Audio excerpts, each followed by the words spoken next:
The Intelligent Investor is not a book about beating the market. It is a book about surviving yourself. Benjamin Graham did not write for people seeking excitement, speed, or intellectual flair. He wrote for people who wanted to stay rational in an environment designed to provoke fear, greed, and self-deception. That is why the book has outlived every market cycle since its publication. Its relevance does not come from formulas, but from its understanding of human behavior under financial pressure. At the heart of Graham's philosophy is the distinction between the investor and the speculator. This is not about intelligence or sophistication. It is about intent and behavior. An investor in Graham's definition is someone who commits capital based on analysis, safety, and long-term return. A speculator is someone who commits capital based on price movement, popularity, or hope. The danger Graham warns is not speculation itself, but thinking you are investing when you are actually speculating. This confusion is responsible for more financial damage than any market crash. One of Graham's most enduring contributions is the concept of margin of safety. This principle recognizes a hard truth: you will be wrong. Your analysis will be incomplete.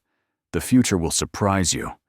The margin of safety exists to protect you from these errors.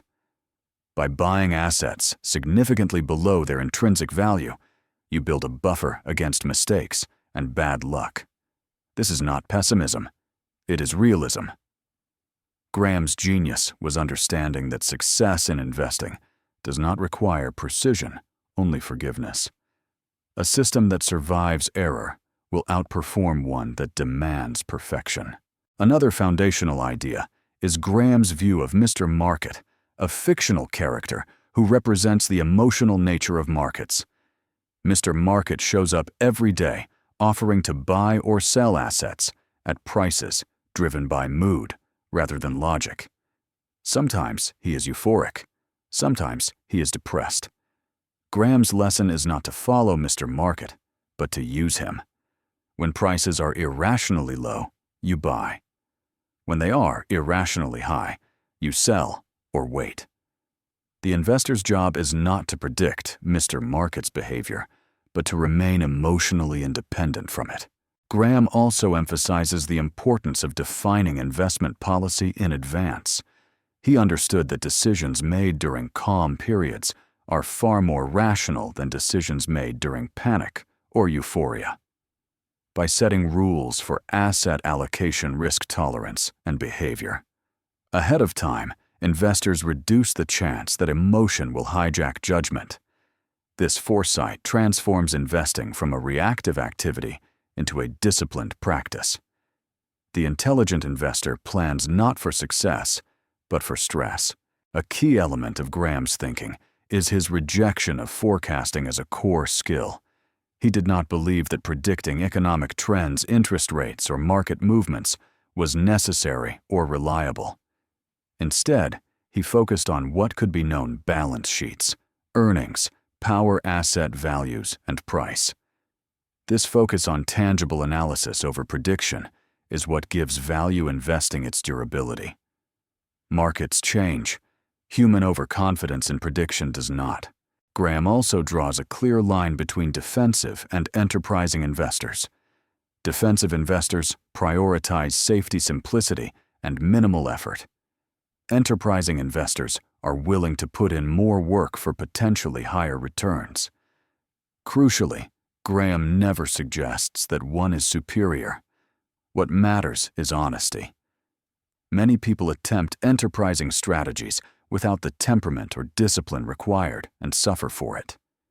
The intelligent investor chooses a path that matches their personality, not their ego.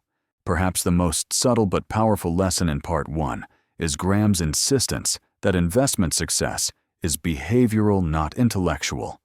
He famously stated that the investor's chief problem, and even their worst enemy, is likely to be themselves. Fear and greed distort perception. Confidence masquerades as insight. Graham's entire framework exists to defend the investor from their own impulses, because the true power of Graham's ideas only becomes visible when markets turn hostile and patience is punished. Part 2 is about application over time, how intelligent investors live with these principles across cycles, why so many abandon them at precisely the wrong moment, and how Graham's framework quietly shaped the behavior of investors who endured when others reset. One of the most difficult lessons to live is waiting without reinforcement. Value investing often underperforms during speculative booms, when prices rise on narrative and momentum rather than fundamentals. Graham expected this. He warned that intelligent investors must be prepared to look wrong for long stretches. The pain here is not financial first, it is social. Underperformance invites doubt, criticism, and the temptation to chase what is working. Graham's framework survives this pressure by anchoring decisions to valuation and margin of safety rather than comparison. The investor who accepts this trade temporary embarrassment for long-term protection earns the right to compound when excess unwinds. Another professional application is learning to identify and exit value traps without abandoning the philosophy. Graham never argued that low prices alone guarantee success. A margin of safety must be real, not imagined. When business economics deteriorate, debt rises, or management misallocates, capital price can remain low for structural reasons. Intelligent investors reassess continuously. They change their minds when facts change, not when prices move. This flexibility is often mistaken for inconsistency, but it is the discipline that keeps value investing alive rather than dogmatic. Graham's influence is clearest in how his students treated risk asymmetrically. They focused on what could go wrong before dreaming about what could go right. This led to position sizing based on downside, not upside, and to diversification that protects against error without diluting conviction.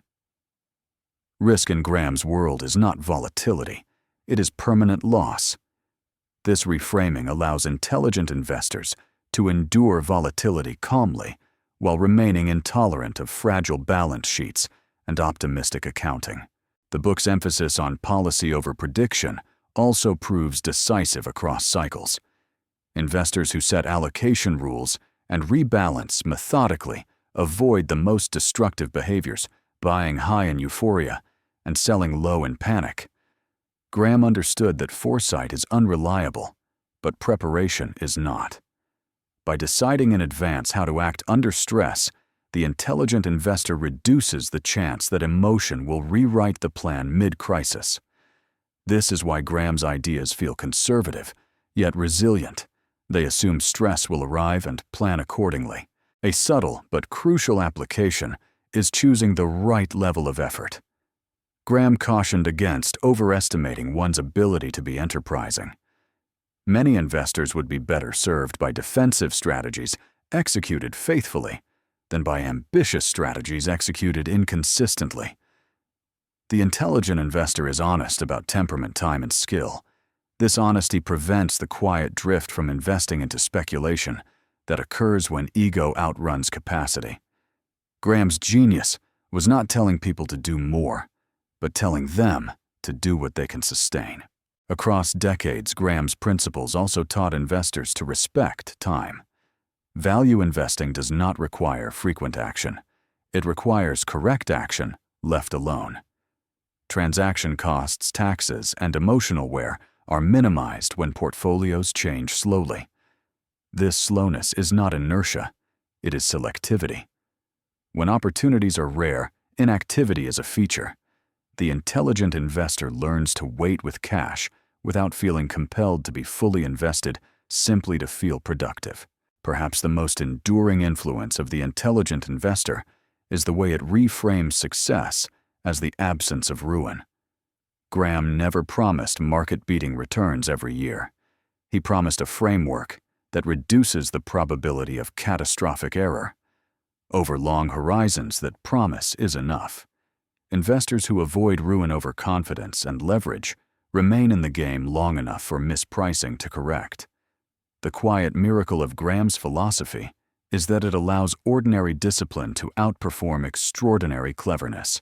When viewed through the careers of those he influenced, the lesson becomes unmistakable. Graham's principles did not create excitement. They created longevity. They did not predict the future. They prepared for it. They did not eliminate error. They forgave it. And this is where the intelligent investor ultimately lands. It is a manual for self-governance in markets that reward emotion. Its value lies not in what it tells you to buy, but in how it teaches you to behave when prices tempt, frighten, or flatter you. The intelligent investor is not the one with the most information, but the one with the most control over impulse. That control practiced patiently across cycles is the true edge Benjamin Graham offered, and the reason his work remains indispensable long after fashions change and markets forget their latest certainties.